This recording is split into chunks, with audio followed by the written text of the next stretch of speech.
Welcome to another episode of Hidden Heritage, where we follow the breadcrumbs to discover more evidence of who were the only American Indians that inhabited the Americas, and that are still here till this day. Now, before we dive into the rabbit hole of truth, if you are new to the channel, please like, share, subscribe, comment your thoughts down below, and don't forget to turn on post notifications so you'll be informed about our next upcoming episode. If you are already subscribed, welcome back to the channel, and thank you once again for your unwavering support.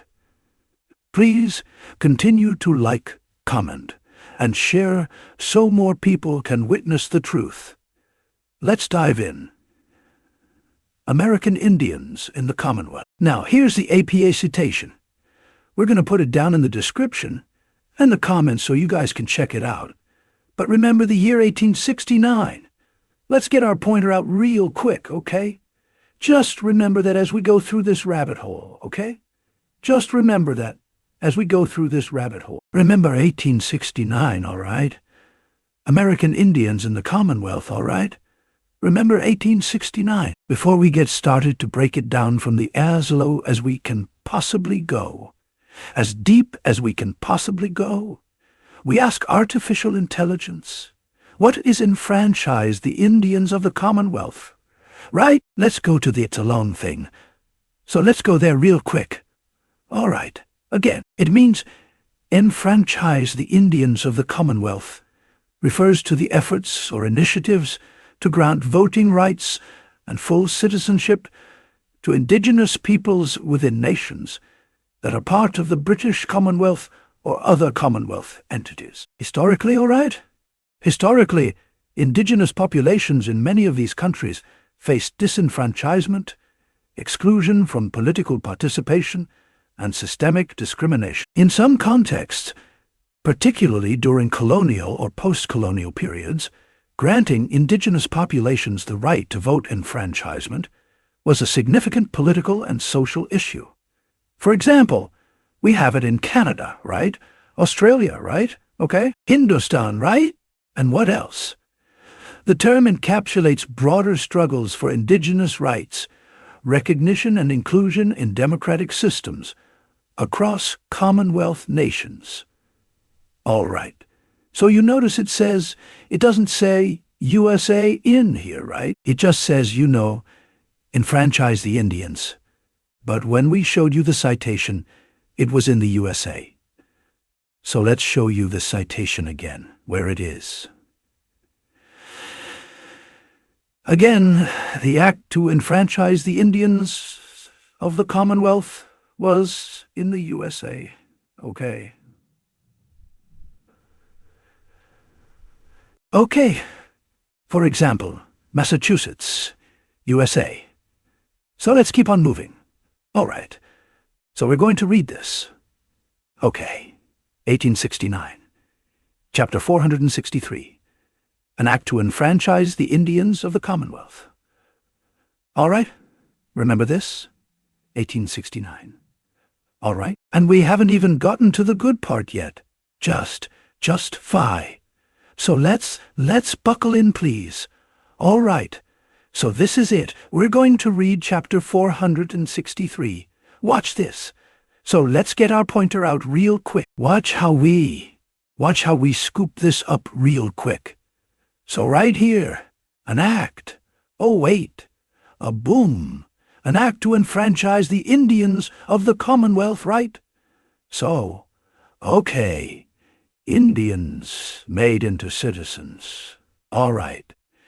Indian lands. All right. So all Indians and people of color. All right. So people of color.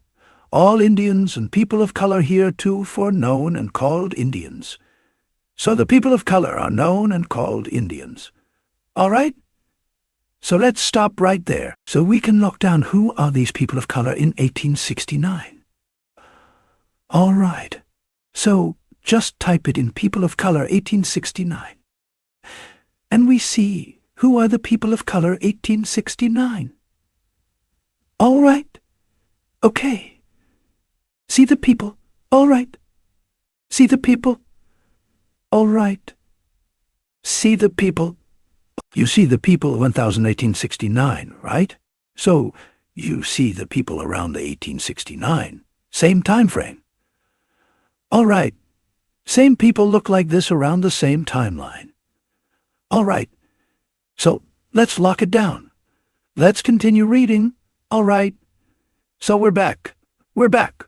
We're back. If you haven't done so already, please like, share, subscribe, comments, thoughts on below, turn on post notifications, please. All Indians and people of color heretofore known and called Indians within the Commonwealth are hereby made and declared to be citizens of the Commonwealth and entitled to all the rights, privileges, and immunities, and subject to all the duties and object liabilities to which citizens of this Commonwealth are entitled or subject.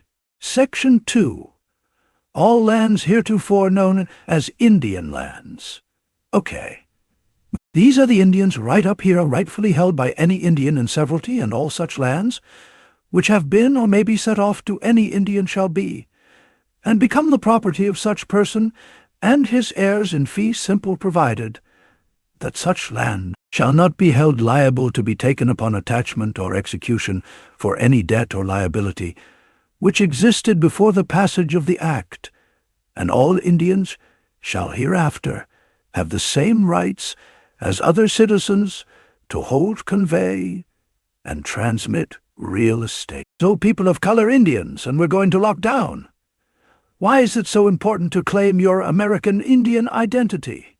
That is our identity. Listen to this in the read that says Indian lands. All right, now, let's read something else about lands. So we ask artificial intelligence, excuse me, why is it important for the American Indians reclassified as people of color, Black Americans, African American, Negro-colored, to publicly claim their correct American Indian identity and to remove their Black Negro-colored identity permanently? All right. The importance of American Indians claiming their correct identity and rejecting labels like Black, Negro, or colored can be understood through several critical lenses: cultural preservation and recognition, reclaiming their true identity as American is American. Indians helps preserve their unique cultural heritage, traditions, and history. Misclassification often leads to the erasure of specific cultural practices and languages tied to American Indian communities. Historical accuracy. Many American Indians were reclassified due to historical policies, such as the racial caste systems and 18th to 20th century laws, which blurred the distinctions between indigenous peoples and African Americans for social, political, or economic purposes. Correcting these identities' erasure, historically narratives, accurately represents their ancestry and experiences. Here we go. Legal and land rights. American Indians often have legal claims to land, tribal membership, and resources under treaties and federal laws. Being misclassified as Black or Negro can result in losing access to these rights, undermining their sovereignty and economic resources. Right? We should not be identifying by anything other than American Indian social and political empowerment. Publicly reclaiming their American Indian identity strengthens the political voice and representation of these communities. Misclassification dilutes their numbers in demographic and political context, reducing their influence and visibility in policymaking. Counteracting systemic erasure. For centuries, systemic racism and assimilation policies sought to erase indigenous identity, including through forced reclassification.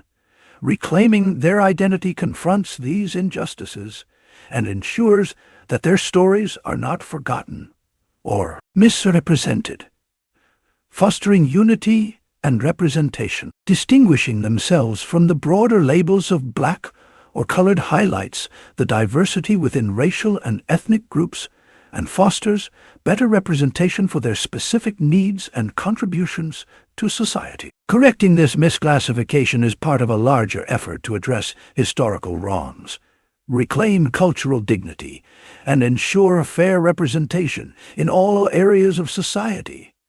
And again, we haven't even gotten to the good part yet. Let's go. Remember, the purpose of the video is the American Indians in the Commonwealth. That enfranchise the Indians of the Commonwealth refers to efforts or initiatives to grant voting rights and full citizenship to Indigenous peoples, right? Within nations that are part of British Commonwealth or another Commonwealth.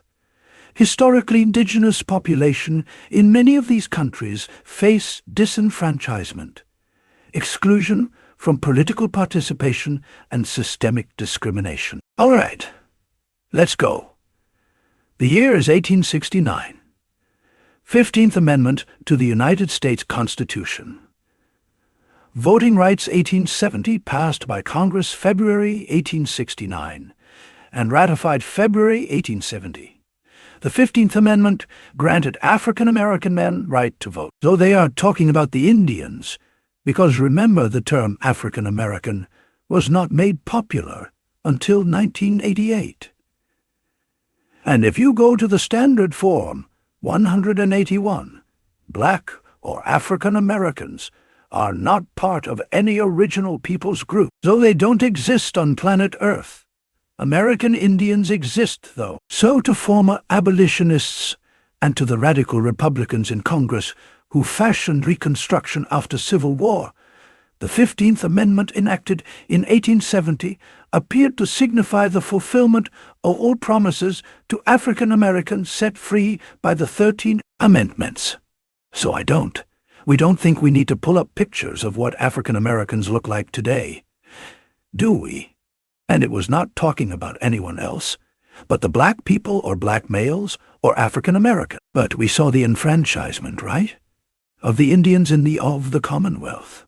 And it was said Indians or people of color who are known and called Indians. So this is it right here. Right to vote in 1869. So this is what we've been saying. How important it is. How important it is to identify as your correct identity, which is American Indian. Oh, and look. See the buzzwords such as National Association for Advancement of Colored People or People of Color. Huh? It's all right here, guys. It's all right here, guys. It's all right here. The year is 1869.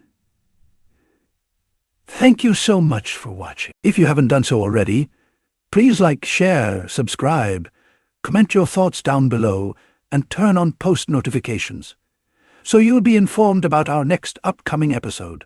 Please take care of yourself. Please take care of each other. We'll see you guys in the next one. Much love and adoration. American Indians, peace.